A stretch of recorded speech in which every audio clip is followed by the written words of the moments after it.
함께 볼 하나님 말씀은 구약 성경 오바댜입니다. 오바댜 1장.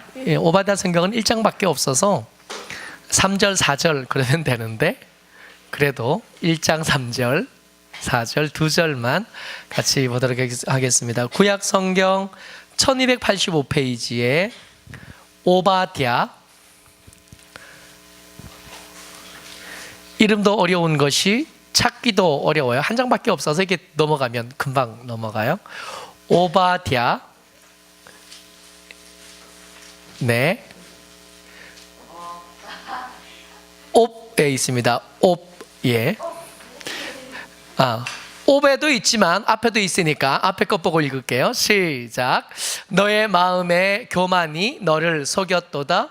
바위 틈에 거주하며 높은 곳에 사는 자여, 내가 내 마음에 이르기를 누가 능히 나를 땅에 끌어내리겠느냐 하니, 내가 독수리처럼 높이 오르며 별 사이에 깃들일지라도 내가 거기에서 너를 끌어내리리라. 여호와의 말씀이니라. 아멘. 우리 옆에 분들하고 인사하죠. 은혜와 지식에서 자라갑시다.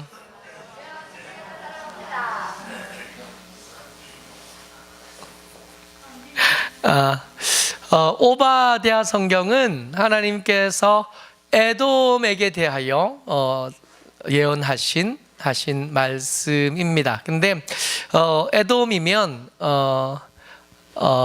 우리하고 별로 상관없는, 하나님의 말 안 듣던, 하나님의 사람이 아니던 어떤 사람들을 향한 이야기니까 우리하고 상관없지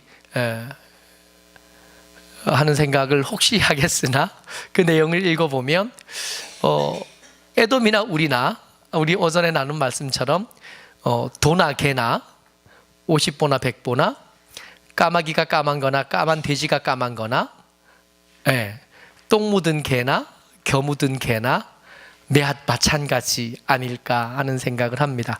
주제는 뭐냐 하면 에돔이 교만하다는 겁니다. 그래서 오늘 설교의 제목은 뭐냐 하면 우리는 교만에 잘 속는다예요. 이거 마음에 좀 새기면서 같이 읽어볼까요? 시작. 우리는 교만에 잘 속는다. 한 번 더요. 시작. 우리는 교만에 잘 속는다. 나는 아닙니다 말하고 싶지만 그게 쉽지 않은 것이, 에돔이 교만해질 수밖에 없었던 그럴 만한 이유가 있었어요. 그 첫 번째가 뭐냐 하면, 에돔이 교만할 수 있었던 이유는 그가 높은 곳에 살았습니다. 같이요. 시작. 그날에 내가 에돔에서 지혜 있는 자를 멸하며 에서의 산에서 지각 있는 자를 멸하지 아니하겠느냐. 에돔이라는 나라가 어디에 있냐면 예루살렘이 있고요. 예루살렘 옆에 요단강이 흐르면서 사해가 이렇게 시작되면 모리에 떠올리세요. 그 이스라엘 예루살렘 그 옆에 이렇게 쭉 내려오면서 모압, 암몬, 에돔, 모압에 해서 에돔이 몇 쪽에, 이스라엘 아래쪽에 이렇게 있는데 거기가 고산지대입니다. 애초에 높아요. 애초에 높고 거기 사는 지역 자체가 요새처럼 되어 있습니다. 그래서 에돔 사람들은 스스로 생각하기에 우리는 성벽을 굳이 안 지어도 돼. 우리는 굳이 애써서 성벽을 지을 필요도 없고 애써서 우리를 지키려고 애쓰지 않아도 돼. 왜냐하면 애초에 우리가 사는 동네가 높으니까 거기에 돌멩이 몇 개만 모아놓으면 밑에서 올라오는 사람들에게 돌만 던져도 지킬 수 있는 곳. 우리를 지키는데 그렇게 많이 애쓰고 많이 힘쓰지 않아도 충분히 수비할 수 있고 그 나라를 안전하게 지킬 수 있고 번영할 수 있는 장소에 나라가 자리를 잡았습니다. 그래서 스스로 생각한 거예요. 우리 여기 산다는 거야. 우리 높은 곳에 사니까 누가 나를 여기서 끌어낼 수 있겠냐.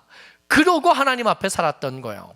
그래서 하나님과 상관없이, 하나님의 말씀과 상관없이, 하나님의 경고와 상관없이 그렇게 살다가 그렇게 교만하게 살고 하나님을 대적하여 사는 그들을 향하여 하나님께서 참다가 하신 말씀이 금방 읽었던 이 말씀인 겁니다. 그날에 네가 누가 우리를 이 높은 곳에서 끌어내릴 수 있겠는가 말했던 그날에 내가 에돔에서 지혜 있는 자를 멸하며 에서의 산에서 지각 있는 자를 멸하지 아니하겠느냐. 높은 곳에 살지만 이 높은 곳에서 안전함을 누리던 그들에게 하나님 뭐라고 말씀하시냐면 그 산, 그 높은 곳, 그 안전하다고 여겨지던 그곳에서 벗어나지 못하고 거기서 갇히게 만들겠고, 거기서 동떨어지게 만들겠고, 거기서 멸망하게 하겠다 말씀하시는 거예요. 에서가 어디서 망해요? 에서의 산에서, 그가 거하던 그 높은 곳에서. 여러분 잘 한번 생각해 보세요. 우리가 언제 교만해지냐 하면 성적이 올라갔을 때 이잖아요. 평소에 시험 치던 것보다 성적이 좀 잘 나오면, 평소에 가진 것보다 가진 것이 조금 더 늘어나면, 우리가 누리던 것보다 조금 더 많이 누릴 수 있게 되어지고 많이 가질 수 있게 되어지면, 에돔이 말하는 것처럼 내가 이렇게 높아졌으니까 누가 나를 끌어내릴 수 있겠느냐 그렇게 말하게 되지 않던가요? 언제 망한다고요? 어디서 망한다고요? 그 높은 자리, 그 자리에서 망하는 거예요.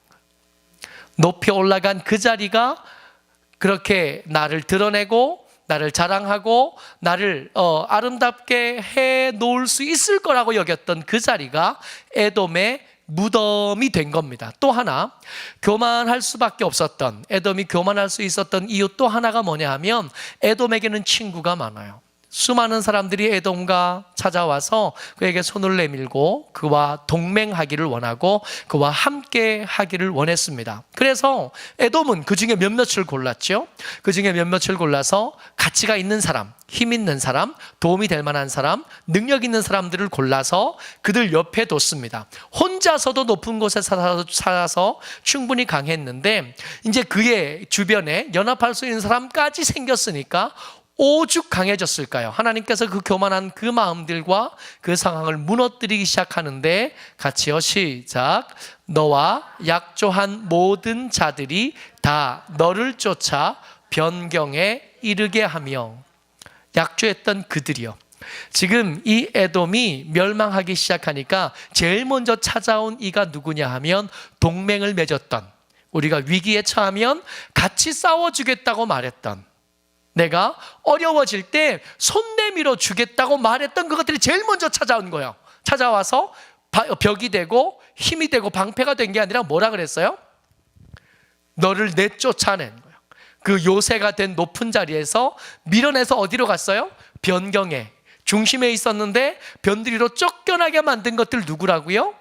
약조했던 자들, 동맹을 맺었던 자들이 이 에돔이 위기에 처했다는 얘기를 듣고 제일 처음 쫓아와서 그들이 살던 그 높은 곳에서 쫓아내서 낮은 곳, 쉽게 점령당하고 핍박당하는 장소로 쫓아내버렸다는 겁니다. 계속해서 같이 읽어요. 시작.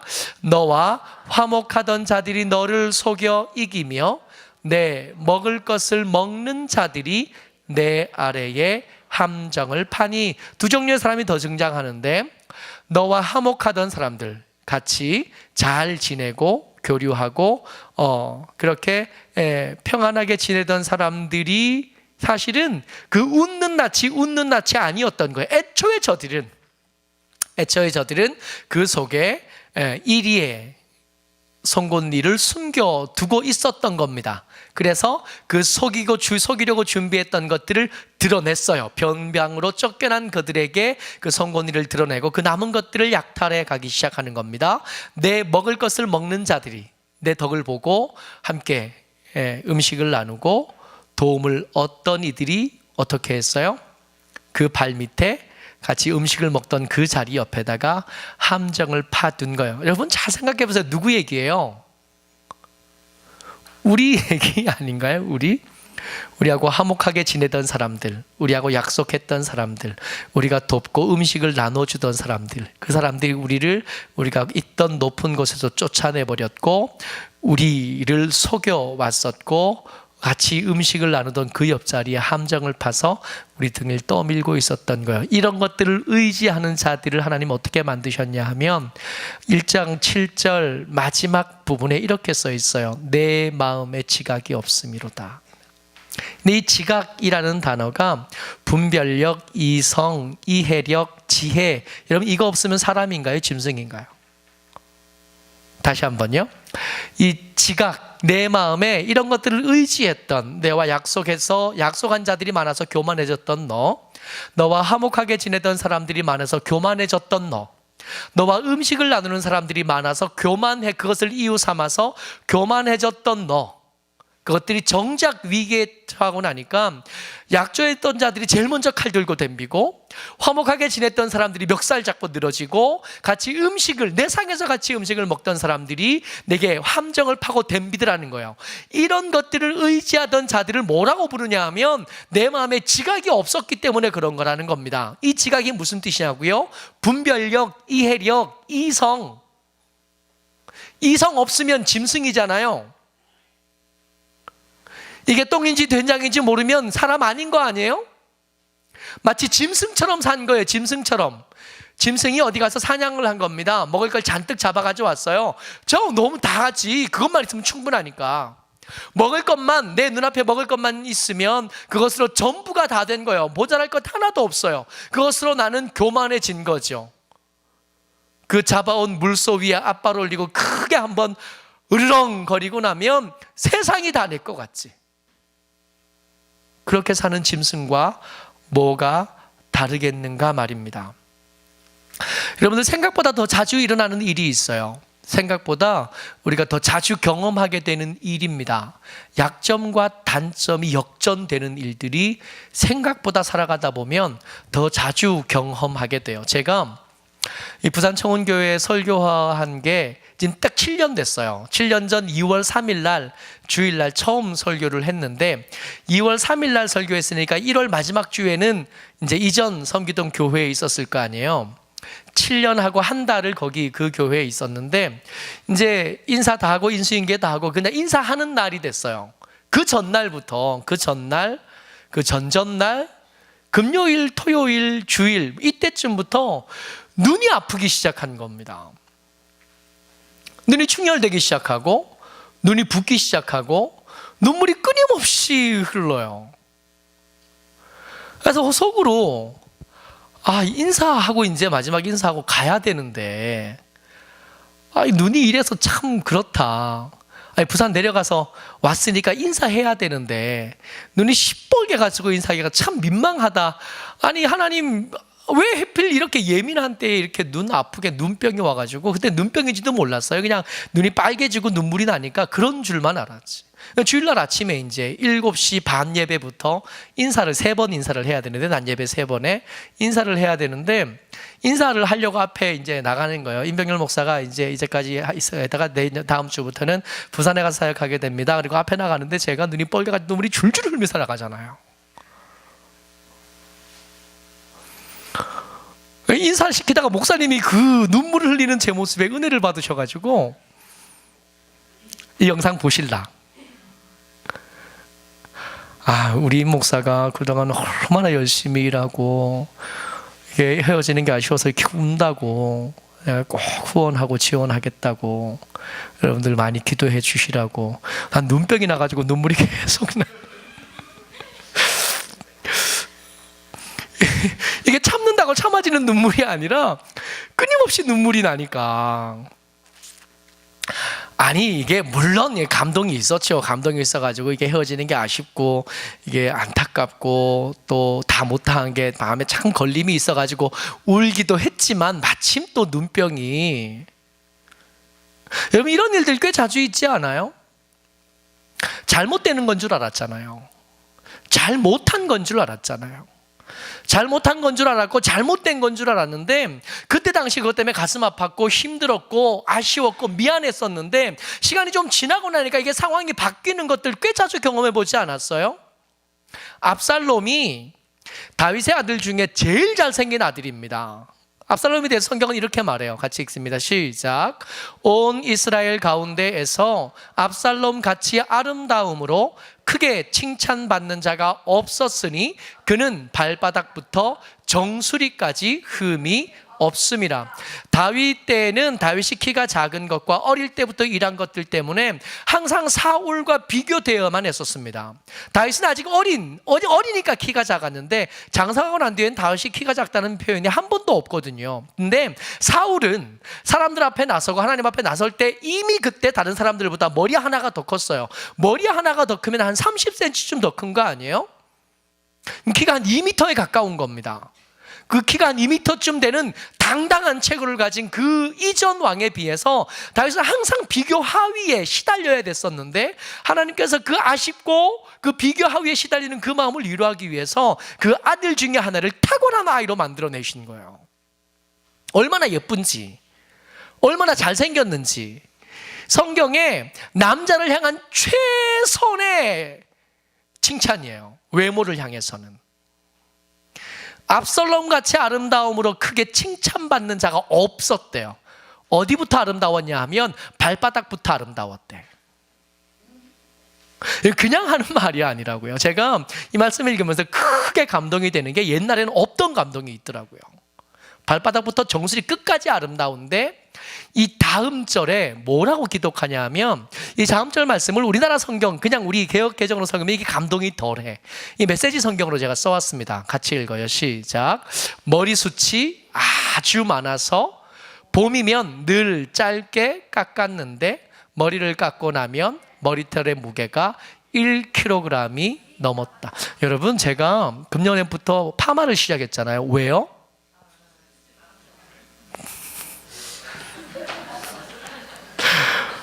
앞에 우리 미용사 선생님이 목사님 이대로는 안 되겠다고 그냥 있으면 안 되겠으니까 파마하자고. 파마하면 이게 비어 올라가는 부분이 가려질 수 있으니까 아쉬운 거예요. 제가 선생님이 미용사 선생님이 저를 볼 때 매번 아쉬운 거야. 이게 대충 하고 다니니까. 그래서 솔직히 생각이 많았어요. 이 집 비싸요. 이게 제가 여기서 있으면 또 딴 데 가서 파마를 할 수도 없잖아요. 여기가 머리 깎는 데도 비싸고 파마하는 데도 더 비싸거든요. 그래서 이게 평소에 머리 깎는데 10,000원 이상을 한 번도 써본 적이 없는 사람이 이 집에 머리 깎으면서 20,000원을 쓰는데 파마를 하니까 70,000원인 거예요. 그렇다고 제가 어디 가서 파마를 하겠어요. 딴 데 갈 수는 없잖아요. 제가 노인들 가서 매주 봉사해 주시는데. 그래서 정말 고민이 많은데 우리 아이들이 이전 사진과 금년 사진을 비교해보면 금년이 젊어 보인대요. 제가 매년 리즈 시절을 갱신하고 있는데 제가 최근 10년 안에 제일 젊은 한 해를 산 겁니다. 머리가 조금씩 빠져가면서 이 마음을 알겠어요. 압살롬이 어땠다고요? 매년 봄에 머리 잘라서 그 무게를 재면 그게 2kg이 넘었대요. 1kg이 넘었대요. 200세겔.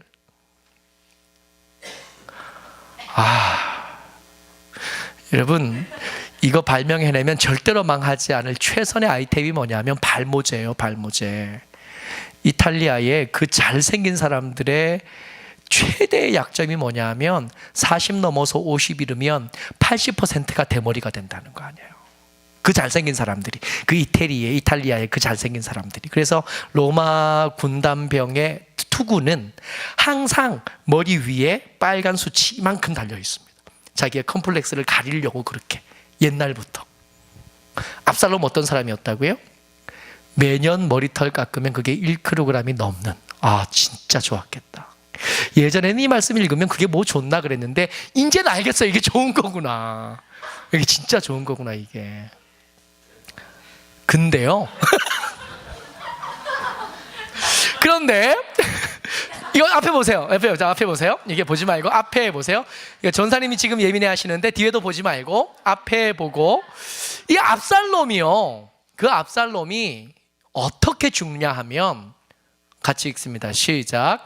압살롬의 머리가 그 상수리 나무에 걸림에 그가 공중과 그 땅 사이에 달리고 그가 탔던 노새는 그 아래로 빠져 나간지라. 한참 정쟁 중에 전쟁이 질 것 같으니까 압살롬이 노새 타고 있다가 도망가잖아요. 도망가다가 나무숲에 지나가는데 나무숲에 1년에 1kg씩 자라는 이 머리카락이 걸려가지고 매달린 겁니다. 노새는 지나가 버리고 대롱대롱 매달려 있으니까 요압이 와가지고 얼씨구나. 여러분, 생각보다 더 자주 우리가 장점과 단점이 역전되는 경우를 생각보다 훨씬 더 자주 만나는 거예요. 그런데도 이걸 뻔히 알아요. 우리가 살면서 한두 번씩은 다 경험해 봤거든. 눈병 생겨서 불편하고 어려운 건 줄 알았는데 그것 때문에 오히려 더 좋은 인상을 남길 수도 있고요. 그 아름다운 외모 때문에 평생 칭찬받았는데 죽을 때 그것 때문에 죽는 놈도 얼마든지 있어 왔잖아요. 한두 번이래야지. 그런데도 심지어 우리가 이 이야기를 들을 때는 남의 이야기처럼 들으면서 조금 높아지면 그것 때문에 기고만장해지는 거예요. 조금 더 사람들에게서 주목받으면 그 별것 아닌 것 때문에 기고만장해서 거기서 죽고 거기서 짐승처럼 하나도 배우지 못하는, 하나도 익히지 못하는, 한 걸음도 더 나가지 못하는 그런 사람처럼 거기서 죽는다는 거예요. 오늘 설교의 제목은 우리는 교만에 잘 속는다입니다. 나는 아니다 말하고 싶지만 그게 쉽지가 않은 거예요. 어쩌면 우리가 정말 자랑해야 될 것은 바울의 고백처럼 나의 부족한 것, 나의 모자란 것, 그 하나님께 맡기면 하나님께서 나를 약할 때 강함되게 해주시는 그 은혜를 기대하다가 그거 자랑해야 되는 것이 오히려 더 안전하고 오히려 그게 예수 믿는 사람다워지는 것 아니겠나 말입니다. 괜히 거기 속았다가 나중에 부끄러움 당하지 말고, 괜히 거기 속았다가 나중에 그것 때문에 생각지도 못한 함정에 빠지지 말고 하나님 앞에 약한 것, 부족한 것, 모자란 것, 그 맛 알고 그것을 강하게 해주신 하나님의 은혜 안에 사는 저와 여러분 되시기를 주의 이름으로 축복합니다. 아멘.